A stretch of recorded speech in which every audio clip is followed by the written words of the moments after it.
The resources shared here in these slides and in the videos embedded within the slides are meant to provide support for all educators in lesson planning for the different learning environments that our students are accessing for our curriculum and instruction. So, our reality is that we are still teaching and learning in a pandemic, and our goal is to create pathways for all the learners in our classrooms. There will be students in the classroom, and there will be students who have been asked to be on quarantine, and they will want to access your class curriculum remotely.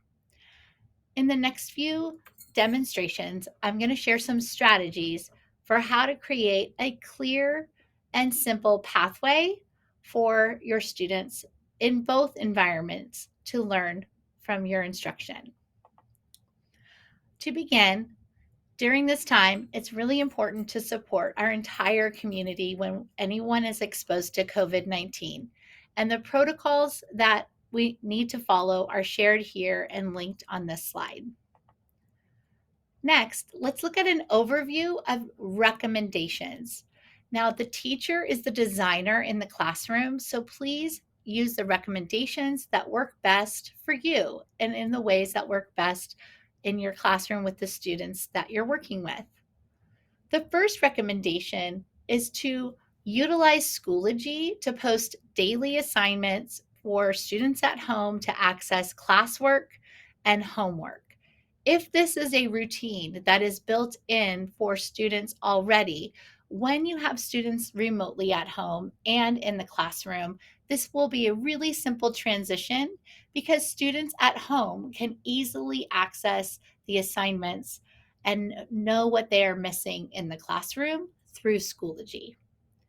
The next recommendation is to make modifications for the class work activities for the students who are accessing the curriculum from home. A couple of ways that you can make modifications include designing an alternative assignment for in-class work for the remote access students if they are missing that part of your instruction.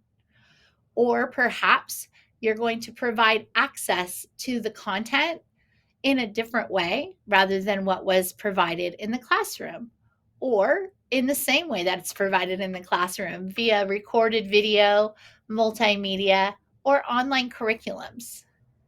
And a third recommendation is to consider inviting the students who are learning from home into your classroom during a scheduled class time via video conferencing. With Google Meet, Zoom, or within Schoology, there is a video conferencing feature. Support for having the right equipment and technology for this is available. Let's talk about one of the first strategies within Schoology that will be really supportive for students at home and in your classroom. Categorizing your homepage in your courses utilizing folders will be an important strategy so that students can see what is homework, what is classwork, and perhaps there might be a remote access folder. In the video shared here, I show you how to go ahead and organize that homepage. One strategy for organizing. You can watch that video when you have the time or the need to check it out. On this slide, there's another video embedded that will show you how to differentiate your instruction within Schoology.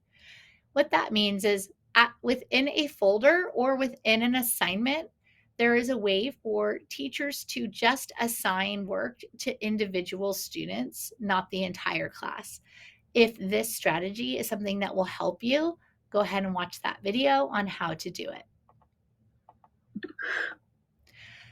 The next strategy is to consider organizing remote access tasks for students on one Google document. This workflow actually might help the individual teacher with your own lesson planning, as well as clearly support the organization of the students who are accessing your content from home. What I've shared here are two instructional templates, one for elementary and one for secondary, that can be customized for the classroom, that just include clear directions and steps for what are the teaching points, what are the lessons, what are the tasks that students need to do.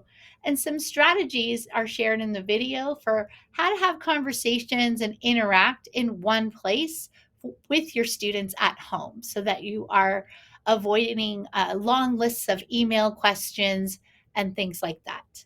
So that is shared in this video, instructional video here. The next resource here is to share some resources for video conferencing. If you choose to spend some time bringing in the devices and showing students what you're teaching during the school day, this video and the resources shared here will allow you to get started with that strategy. The last strategy that I want to share with you is my favorite strategy. We have designed a Teachers Give Teachers SRV USD Schoology group. Shout out to Nicole Berglund for this awesome recommendation. And also, the directions for joining the group are here.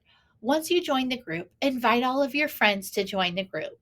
And the plan is to share lessons and resources in the Schoology group based on your grade level or the courses that you teach. Now, if you are looking for more support and how to utilize tools within the Google Suite, I've just linked up some resources for enhancing that when you're ready.